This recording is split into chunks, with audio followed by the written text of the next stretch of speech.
Selanjutnya kita akan membahas lebih detail mengenai gadget. Berikut adalah jumlah unit desktop PC, notebook PC, dan smartphone yang dikirim. Dapat dilihat bahwa jumlah pengiriman notebook PC dan smartphone cenderung mengalami peningkatan, sedangkan jumlah pengiriman desktop PC cenderung konstan. Dibandingkan dengan desktop PC, diperkirakan bahwa notebook PC akan semakin digemari. Menurut Gartner, revenue yang diperoleh dari penjualan desktop PC mencapai 110,25 miliar US dollar.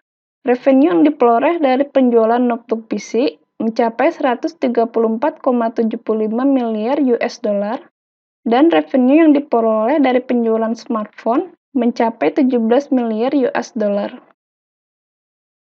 Berikut adalah jumlah hari yang dibutuhkan bagi perangkat baru untuk mencapai penjualan 1 juta unit. Dapat dilihat bahwa Apple iPad merupakan salah satu perangkat baru dengan pertumbuhan penjualan yang paling cepat, yaitu jumlah penjualan mencapai 1 juta unit dalam 28 hari. Jumlah hari yang dibutuhkan untuk perangkat lainnya adalah Nintendo Wii selama kurang lebih 13 hari, Nintendo DS selama kurang lebih 15 hari, iPhone selama 74 hari, netbook selama kurang lebih 180 hari, BlackBerry selama kurang lebih 300 hari, dan iPod selama kurang lebih 360 hari. Berikut adalah pasar global pengiriman set-top box. Pada tahun 2008, jumlah unit terkirim mencapai 142,8 juta unit. Pada tahun 2009, jumlah unit terkirim diperkirakan mencapai 170,5 juta unit. Pada tahun 2010, jumlah unit terkirim diperkirakan mencapai 194 juta unit. Pada tahun 2011, jumlah unit terkirim diperkirakan mencapai 209,2 juta unit. Dan pada tahun 2012, jumlah unit terkirim diperkirakan mencapai 215,5 juta unit. Pada tahun 2009, revenue penjualan digital set-top box mencapai 11,2 miliar dolar. Pada tahun 2009, pertumbuhan pasar di wilayah Asia mencapai 40%, di Eropa 11%, dan di Amerika Utara 2,5%. Dapat disimpulkan bahwa secara keseluruhan, tren pasar set-top box cenderung mengalami peningkatan. Fitur-fitur yang dimiliki oleh Android set-top box diantaranya video on demand, think free office viewer software, web browser, remote control atau keyboard interface. Menurut New York Times, Google berencana memasukkan Android OS ke dalam bentuk TV. Google bekerja sama dengan Intel dan Sony untuk memberikan tayangan TV dalam bentuk set-top box kepada user. Melalui perangkat tersebut, user dapat menggunakan aplikasi web dan juga menikmati tayangan video.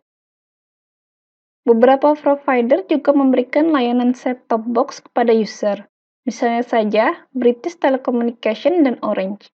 Fitur-fitur yang dimiliki oleh set-top box milik British Telecommunications diantaranya 40 channel TV dan 20 channel radio, high-spec hard disk recorder yang mampu menyimpan hingga 80 jam acara TV, content on demand, yaitu film, acara TV, dan musik video. Biaya yang dikeluarkan untuk layanan ini adalah 7,5 pound per bulan.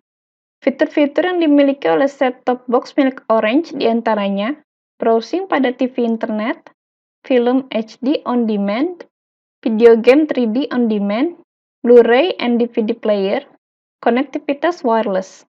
Biaya yang dikeluarkan untuk layanan ini adalah deposito sebesar 49 euro dan 5 euro per bulan untuk kapasitas sebesar 160 GB. Menurut Network World, 770 chip Wi-Fi akan terjual pada tahun 2010. Jumlah tersebut mengalami peningkatan sebesar 33% dari tahun 2009. Berikut adalah grafik penjualan perangkat yang menggunakan chip Wi-Fi. Penjualan notebook meningkat hingga 37,2%, penjualan portable consumer electronic device meningkat hingga 18,4%, penjualan seluler Wi-Fi phone meningkat hingga 25%, penjualan stationary consumer electronic device meningkat hingga 12,4%. Dapat disimpulkan bahwa tren pasar penjualan Wi-Fi cenderung mengalami peningkatan. Berikut adalah tabel yang menunjukkan tingkat kepuasan pelanggan dengan fungsi mobile content pada Android, BlackBerry, iPhone, Palm Treo, dan lainnya pada bulan Agustus tahun 2009. Tabel tersebut menunjukkan bahwa pelanggan telah merasa puas terhadap mobile content pada Android.